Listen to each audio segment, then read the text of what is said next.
উল্টো দিকে যারা প্রার্থী তিনজনই ভূমিপুত্র, একজন বামফ্রন্টের অশোক পাত্র, তৃণমূল কংগ্রেসের তাপসী মণ্ডল এবং আপনি প্রদীপ বিজলি। আপনার উল্টো দিকে মূলত কোন রাজনৈতিক দল আপনার সব থেকে বেশি প্রতিদ্বন্দ্বী বলে মনে হচ্ছে এবারের ভোটে?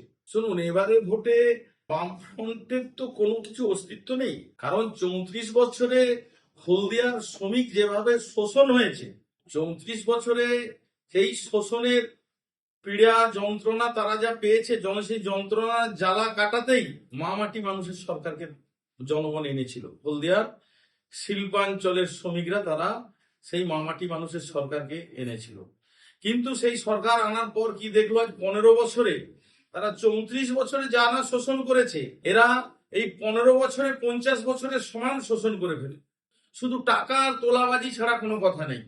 এই শিল্পাঞ্চলে শাসক দলের যে ট্রেড ইউনিয়ন, সেই ট্রেড ইউনিয়ন আপনি দেখুন এই গত 5 বছরে কতবার আইএনটিটিইউসির জেলা সভাপতি চেঞ্জ হয়েছে, জেলা সভাপতি জেলে গেছে।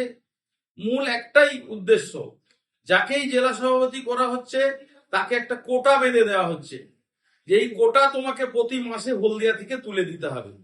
সে সেই কোটা পূরণ করতে পারছে না বলে সে আবার নতুন সভাপতি, আবার কোন সভাপতি কোটা দিতে গিয়ে নিজে না খেলে কিছু গুছিয়ে ফেলার ফলে তাকে আবার জেলেও ভরে দিচ্ছে।